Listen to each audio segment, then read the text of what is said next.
আসসালামু আলাইকুম প্রিয় বন্ধুরা, কেমন আছেন সবাই? আজকে এই ভিডিওতে দেখাবো জুকি ডিএলএম 5400N7। এটা সাধারণ কিছু প্রোগ্রাম যা সবসময় আমরা ব্যবহার করতে হয়। যেমন দেখাবো আপনার এটার উইবার কিভাবে চালাতে হয় এবং নাইফ অন অফ কিভাবে করতে হয় এবং স্পিরিট আর অন্য কিছু গুরুত্বপূর্ণ প্রোগ্রামগুলো দেখাবো। তাই সবাইকে অনুরোধ করছি ভিডিওটি শেষ পর্যন্ত দেখার জন্য, না টেনে দেখার জন্য। কেউ টেনে টেনে দেখবেন না, তাহলে বুঝতে পারবেন না।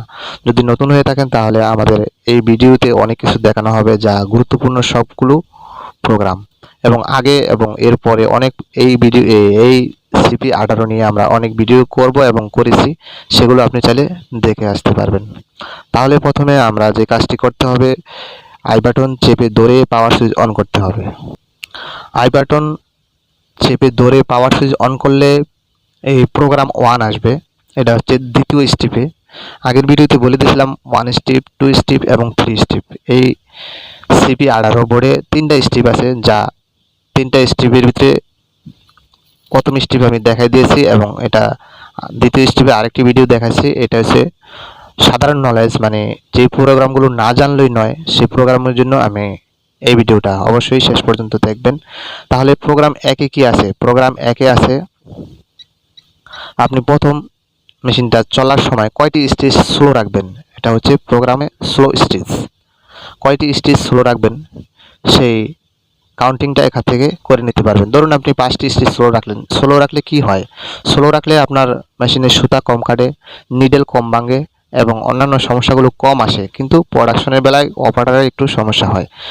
আর যদি আপনি স্লো স্টিচটা চালু রাখেন, মেকানিকদের জন্য ভালো। আর যদি স্লো স্টিচটা বন্ধ রাখেন তাহলে অপারেটরের জন্য ভালো, তবে নিডেল ভাঙার আশঙ্কা এবং সুতা কাটার আশঙ্কাটা বেশি থাকে। তাই সেদিকে যাব না, আমি প্রোগ্রাম একে হচ্ছে স্লো স্টিচ।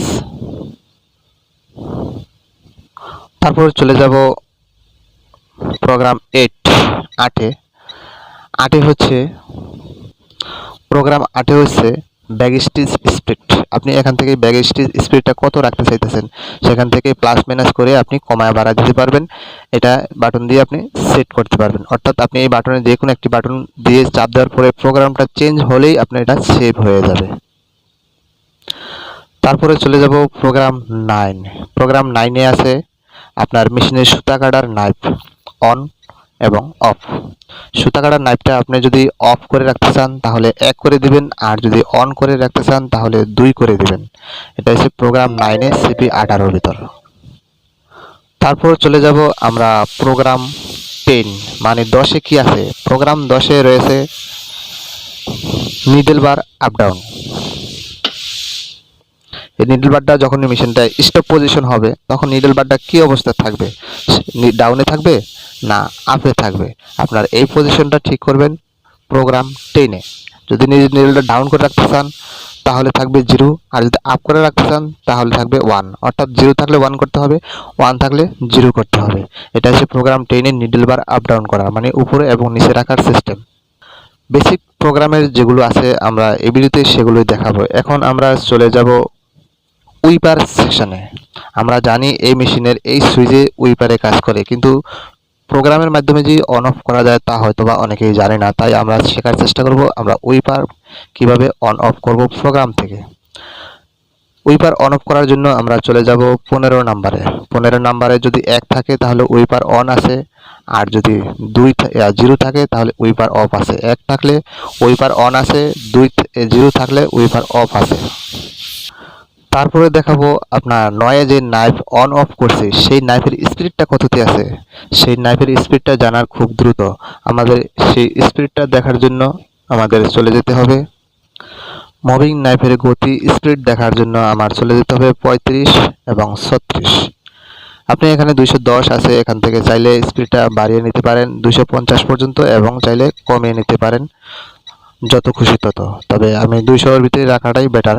তারপরে আপনি আছে 35-এ, সেম সিস্টেম, আপনি চাইলে 250 করতে পারবেন অথবা কমাতে বাড়াতেও পারবেন, কোনো সমস্যা নেই। তো 35 36 একই কাজ।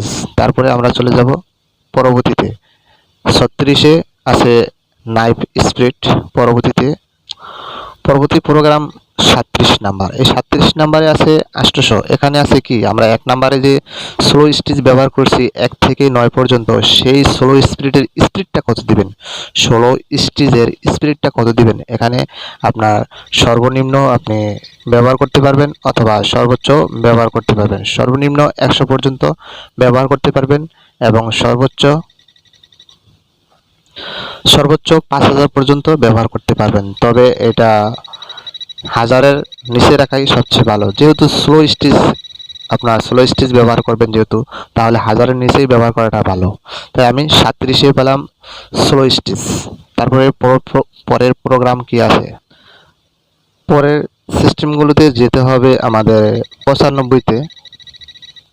95-তে কি আছে, 95-তে আছে মডেল চেঞ্জ। আপনার মেশিন অনুপাতে মডেলটি যদি না ব্যবহার করেন তাহলে এরর আসতে পারে, যেমন 302 অথবা অন্যান্য এররগুলো আসতে পারে। যদি এখানে মডেল নাম্বারটি ঠিক মতন সিলেক্ট না করেন তাহলে আপনার এরর আসবে, অথবা মেশিনটি স্পিড কন্ট্রোল থাকবে না, অথবা নানান ধরনের সমস্যা দিতে পারে যদি মডেল নাম্বার এখানে সিলেক্ট না থাকে।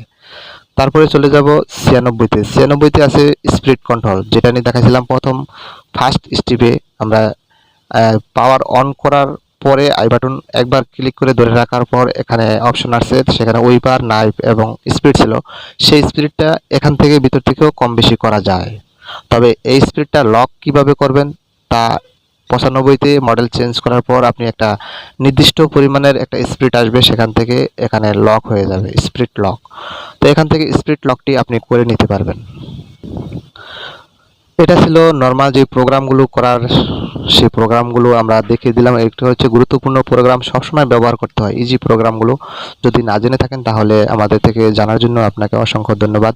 আর যদি আমাদের চ্যানেলটি ভালো লাগে অবশ্যই একটি লাইক দিবেন এবং অন্য বন্ধুদের দেখার জন্য শেয়ার করবেন। আমাদের এরকম গুরুত্বপূর্ণ মেকানিক ভিডিওগুলো আমরা অলরেডি অনেকগুলো ভিডিও ছাড়া আছে। আপনি চাইলে button stitch, Juki button stitch অথবা বারটেক, তারপর ব্রাদার মেশিন, যে কোনো মডেলের মেশিনের প্রোগ্রাম আমরা এই চ্যানেলে দিয়ে থাকি। চাইলে সেখান থেকে আপনি পিছন থেকে যে কোনো ভিডিও আপনি দেখে আসতে পারবেন।